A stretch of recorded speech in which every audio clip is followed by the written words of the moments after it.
Hello dear students, welcome in ASC starter. Dear students, आज मैं आपके सामने जो वीडियो लेकर आया हूँ वो संस्कृत मॉक टेस्ट यानी कि प्रैक्टिस टेस्ट से रिलेटेड है। और जैसे कि आप जानते हैं कि अब आपका एग्ज़ाम होने वाला है टर्म फर्स्ट, है ना। तो आप जो प्री बोर्ड की जो मैंने वीडियो बनाई है उसमें मैंने क्वेश्चन पेपर और आंसर दोनों करवाए हैं, मॉर्निंग शिफ्ट और इवनिंग शिफ्ट। आप उन वीडियोज़ को भी ज़रूर देखें ताकि आपकी प्रैक्टिस अच्छे से हो सके और आपको आइडिया मिल सके कि कितना सही है, कैसे है, वगैरह वगैरह, है ना। तो इस पेपर को हम डिस्कस करते हैं। तो मैं वही कहता हूँ, जैसा कि आप जानते हैं कि पहले आप ट्राई करना, फिर अपना आंसर मैच करना कि आंसर क्या होगा। ठीक है, इससे पता लग जाएगा कि आपकी संस्कृत में कितनी अच्छी तैयारी है। और वीडियो में इसके थ्रू में पैटर्न पेपर का सेम ऐसे ही रहने वाला है, ऐसे ही क्वेश्चन आएंगे। ठीक है, बाकी ऑप्शन वगैरह होंगे वो आप देख लेंगे कि जो पीरियोडिक पेपर है ना वो कैसा आया था, मतलब जो प्री बोर्ड का जो पेपर है वो कैसा आया था। ठीक है, सॉरी मैंने पीरियोडिक बोल दिया था, है ना। तो बाकी क्वेश्चन समझा रहा हूँ ताकि क्लियर हो जाए कि अगर क्वेश्चन आता है तो उसे करना क्या होता है उसमें, है ना। तो क्योंकि कई बच्चे लास्ट टाइम पर ही संस्कृत को उठाते हैं क्योंकि वो भी एक सब्जेक्ट है, उसकी वैल्यू है। चलो अब आगे देखें। निम्नलिखितेषु वाक्येषु रेखांकितानां पदानां संधिं संधि विच्छेदम वा कृत्वा लिखत। यहाँ बोला गया कि जो आपको ये नीचे क्वेश्चन दे रखे हैं इसमें या तो आपको उसकी संधि करनी होगी या संधि विच्छेद करना होगा, उसके टुकड़े करने होंगे। तो अंडरलाइन किया हुआ ताकि आपको किसी प्रकार की कोई प्रॉब्लम ना आए। तो यानी कि संयान, तो आपको बताना है इन चारों में से कौन सा आंसर करेक्ट होगा। कॉपी पेन लेके रखें और आंसर सोचने की कोशिश करें क्या होगा। ठीक है, तो इसका आंसर होगा स्यात जमा न। ठीक है, जब ता आधा होता है तो इसको हम जोड़ते तो आधा ना बन जाता है। देखो आप जब इसकी प्रैक्टिस कर रहे हैं ना तो इसको जैसे आपको आंसर पता लगे तो इसको याद रखें कि ये इसमें कन्वर्ट होगा, इसको इसमें याद मत रखना पैटर्न को। और बाकी अगर आपने संधि के सारे रूल पढ़ लिए हैं तो कोई दिक्कत आएगी नहीं। ठीक है, अब देखिए उसके बाद सेकंड है तव्या महत्कोतुकम आवेदितम यत मानुषादपि विभेषी। तो यहाँ पर मानुषादपि दे रखा है तो इसको आपको अब अलग करना है। ठीक है, जब दा बन जाता है ना, ये जो दा है ना, तो आपको ये पता होना चाहिए कौन कौन से वर्ग होते हैं। का वर्ग, चा वर्ग, टा वर्ग, ता वर्ग। तो हमेशा जब ऐसे आता है तो ता का तीसरे नंबर पे कौन है, ता था दा, दा लिखा है तो ता में कन्वर्ट करेंगे, ता है तो दा में बदलेंगे। ऐसे का है ना तो का खा गा होता है, आधा गा। ठीक है, चा का चा छ जा होता है, टा ठा डा होता है, ठीक है, आधा डा। तो ये इसमें बदल जाते हैं। तो जब आप इसको तोड़ेंगे तो आप समझ गए होंगे इसका क्या आएगा, दा का ता आ जाएगा। तो इसका आंसर कौन सा हो जाएगा, मानुषात जमा अपी। जब इसको जोड़ेंगे तो ता था दा, तो दा बन जाता है। ठीक है, इस तरीके से होता है जब का वर्ग, चा वर्ग, टा वर्ग, ता वर्ग ये जब शुरू के आते हैं तो जब हम इनको जोड़ते हैं तो कैसे बन जाता है। अब आप आगे देखिए, ये कह रहा है अपि अपि च इतस्तावद् वयस्य। तो अब आपको इसको तोड़ना है, इसका संधि विच्छेद करना है। ठीक है, तो अब आप बताइए इसका आंसर क्या होगा। तो इसका आंसर जो है वो हो जाएगा इत जमा तावद।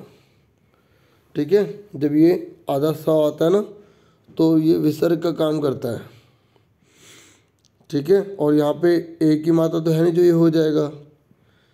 इस तरीके से आपको याद रखना है।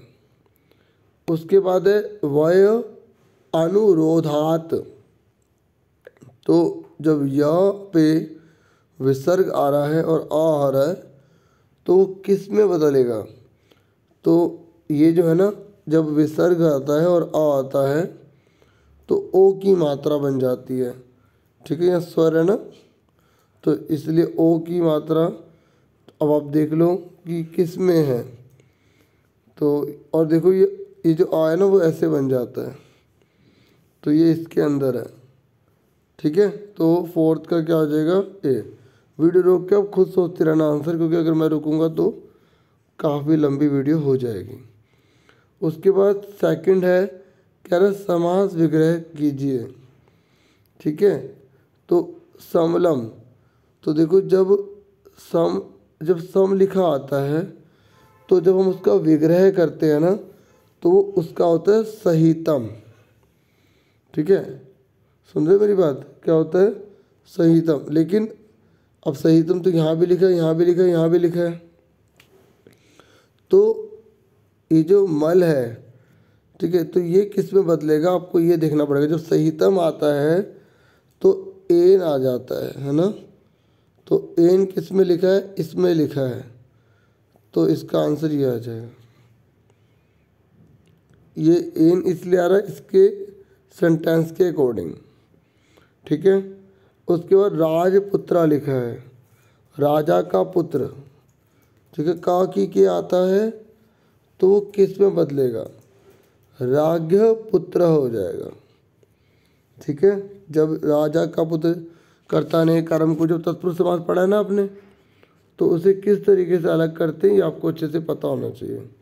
ठीक है, समास और ये जितने भी सब आप देख रहे हैं ना, और इसके जो भी DOE ने जो भी इशू किए गए हैं ना संस्कृत के रूल्स जितने भी हैं, मैं उनको टेलीग्राम में प्रोवाइड कर दूंगा। आप अगर आपको ज़रूरत हो तो आप मुझे बता देना कमेंट बॉक्स में, फिर मैं उससे अपलोड कर दूंगा वहाँ पर, ताकि आपकी और अच्छे से प्रैक्टिस हो सके।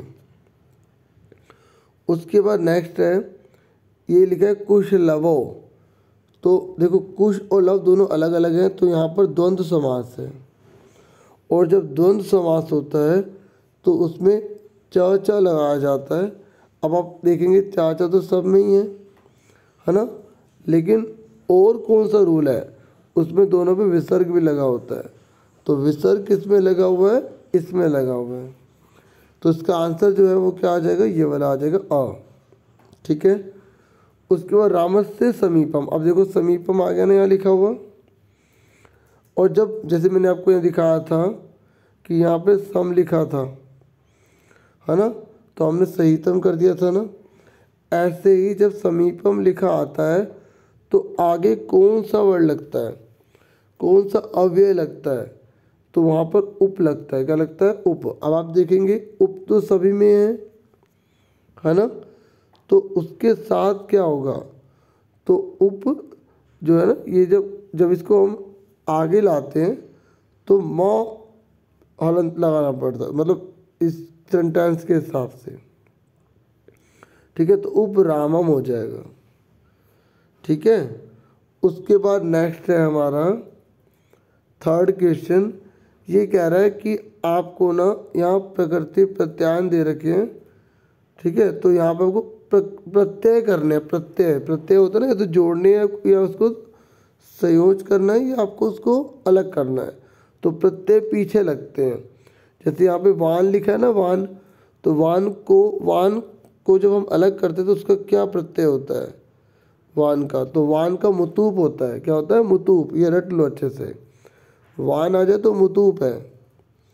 ठीक है, ऐसे मान आ जाए इस तरीके। एक शानज भी होता है, वो अभी इसमें आएगा तो बता देंगे।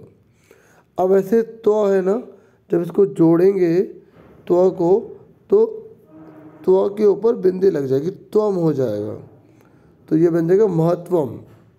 तो ये लिखा, और यहाँ पर भी लिख दिया उन्होंने सेम। ठीक है, तो आप आ लिखो या ई लिखो, दोनों आपके सही हैं, क्योंकि दोनों सेम उतार दिए हैं। ठीक है, और ऐसे केस में जब दोनों सेम आए ना, तो हमेशा पहले वाले पे क्लिक करना। ओके, उसके बाद नेक्स्ट है यत्रास्ते सा धूर्ता। देखो यहाँ पे आ का डंडा लगा हुआ है, जब आ का डंडा लगता है ना वो स्त्रीलिंग के लिए होता है। तो अब आपको देखना पड़ेगा इसमें जो स्त्रीलिंग का कौन सा होता है, तो आ का डंडा किस में लगता है, टाप में लगता है, तो इसका आंसर ये आ जाएगा ई, ये वाला। उसके बाद नेक्स्ट है, देखिए यहाँ पे टाप आ गया ना। अब आप कहेंगे सर यहाँ पे आ का डंडा लगा दें, देखो जो लिंग बदलो होते हैं ना उसके अकॉर्डिंग चलना होता है। गायक का मैंने क्या कहा कि ये स्त्रीलिंग के लिए होता है टाप, तो आप यहाँ पर ना गायिका कर देंगे, ठीक है, क्योंकि स्त्रीलिंग में बदलना है आपको। तो समझ में आ गया, टाप का गायिका। उसके बाद नेक्स्ट है 4th क्वेश्चन।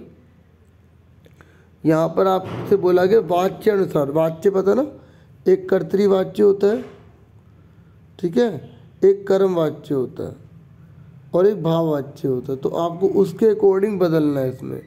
अब जैसे तेन कथा शुरू लिखा है, तो वो वाच्य में जब हम बदलेंगे तो वो किस में बदल जाएगा, वो श्रूयते में बदल जाएगा। और जो सेकंड है उसमें ग्राम का जो है वो ग्रामम हो जाएगा। उसके बाद नेक्स्ट है डैश छात्र पाठा पठयन्ते, तो पठयन्ते है, तो यहाँ पर जो है क्योंकि इसको हमें कर्म वाच्य में बदलना है, तो इसका जो है छात्र हो जाएगा। उसके बाद यहाँ हन्यन्ते कर्म वाच्य में है ये, ठीक है, तो इसमें हमें क्या करेंगे, शत्रु का क्या हो जाएगा, शत्रु, ठीक है। उसके बाद नेक्स्ट है अंकरम स्थानीय संस्कृत समयम लिखित, आपको टाइम बताना है।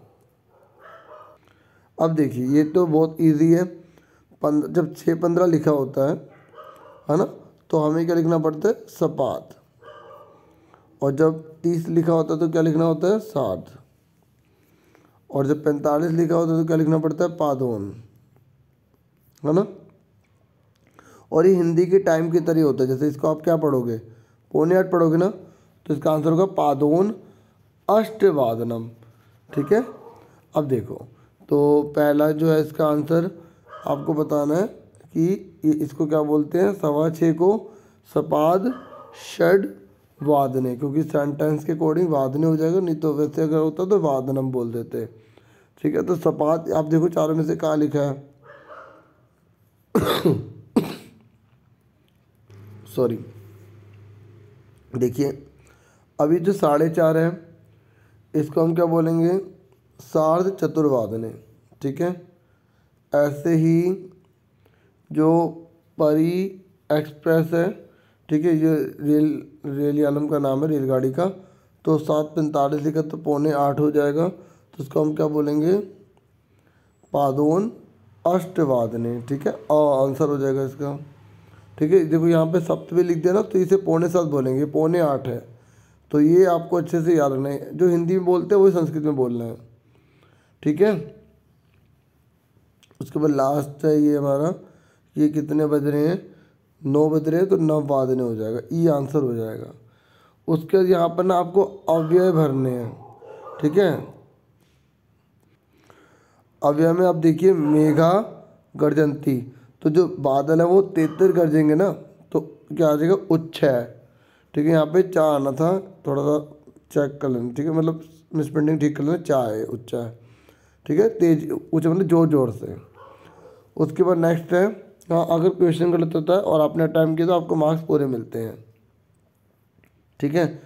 देवदत्त डैश अमेरिका गमिष्यति, देखो ये आधा शाह और जब या लिखा होता है तो ये भविष्य काल होता है, और इस श का मतलब होता है आने वाला कल। जैसे आज वीरवार है तो कल शुक्रवार है, तो हम क्या बोलेंगे, ठीक है, शुक्रवार के लिए हम बोलेंगे श, ठीक है, क्या बोलेंगे, श शुक्र दिवस से, ठीक है, इस तरीके से।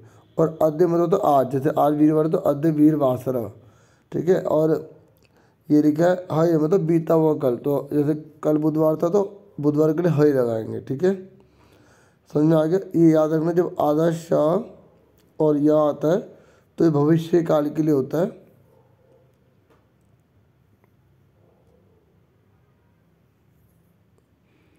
ठीक है। तो यहाँ पर क्या आएगा, स्व।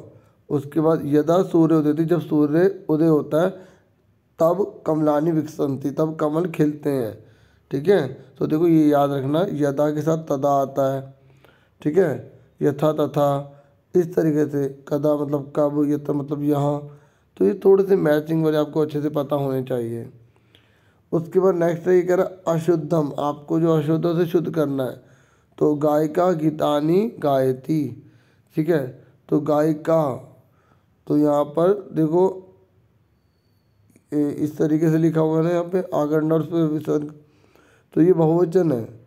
और यहाँ पर जो है वो क्या लिखा हुआ है, एक वचन लिखा हुआ है।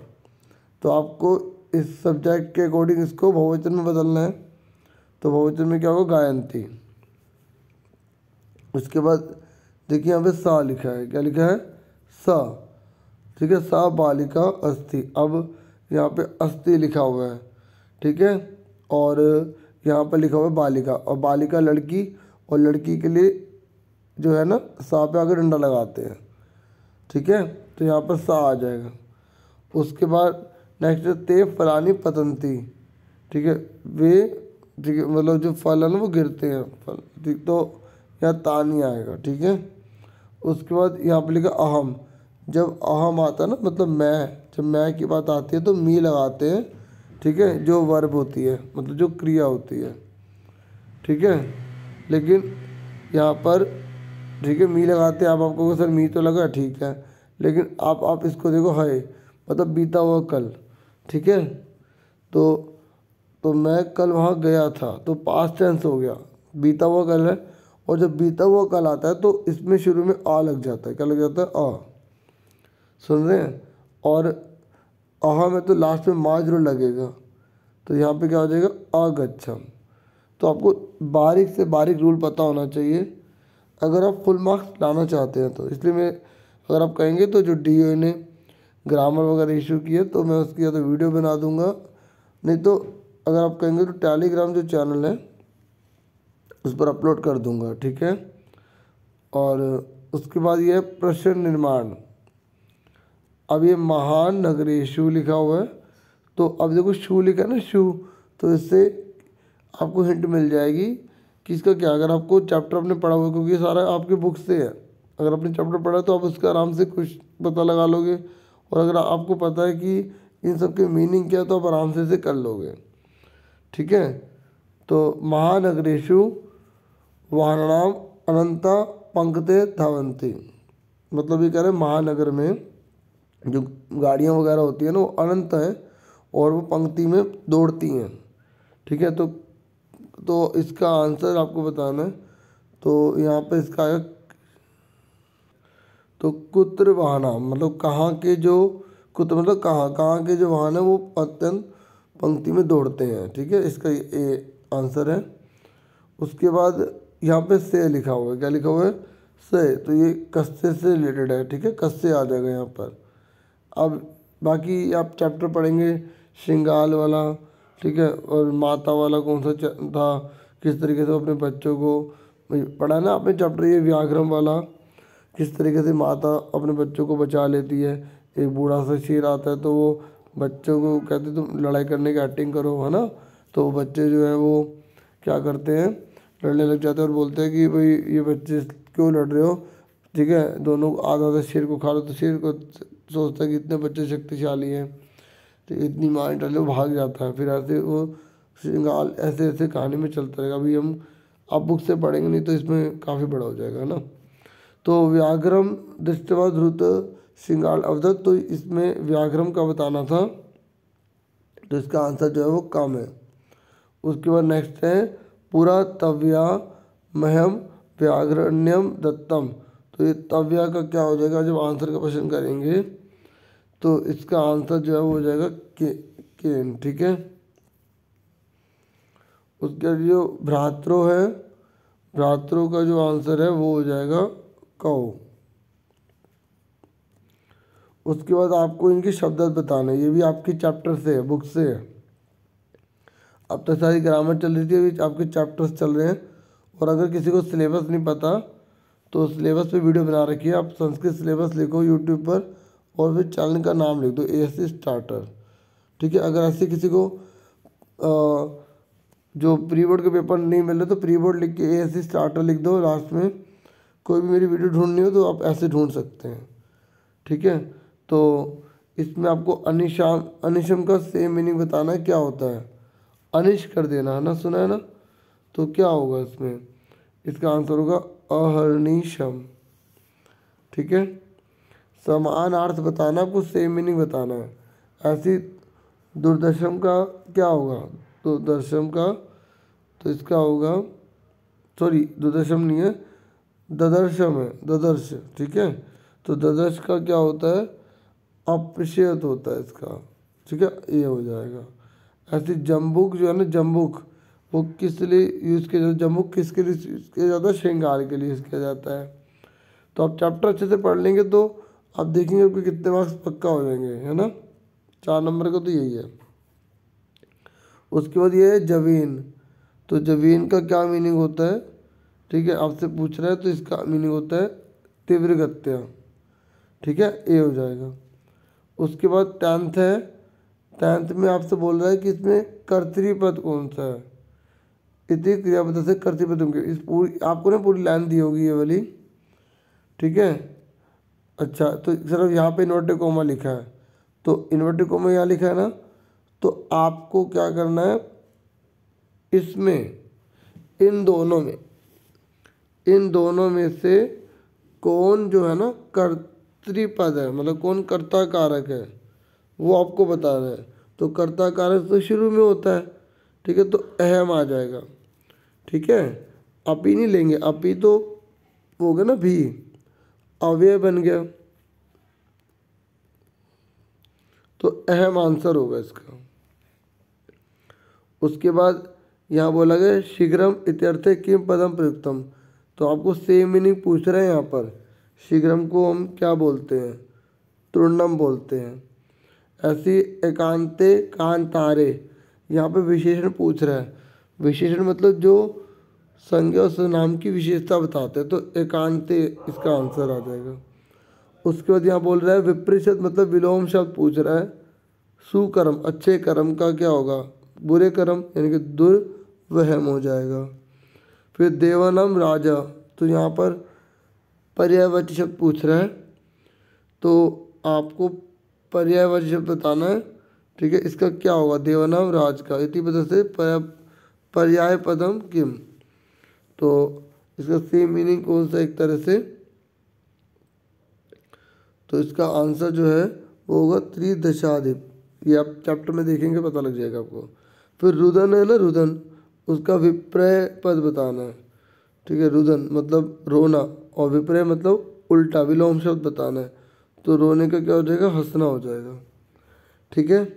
ऐसे ही आप देखेंगे डीओई ने मॉक 1 मॉक 2 भी दिए हुए हैं, ठीक है। तो आपसे फिर मिलेंगे एक नेक्स्ट वीडियो में। Thank you for watching and listening carefully. Take curiosity students. अगर आपको लग रही है वीडियो अच्छी, तो मैं थोड़ा थोड़ा जो है थोड़ा थोड़ा बता पाऊँगा।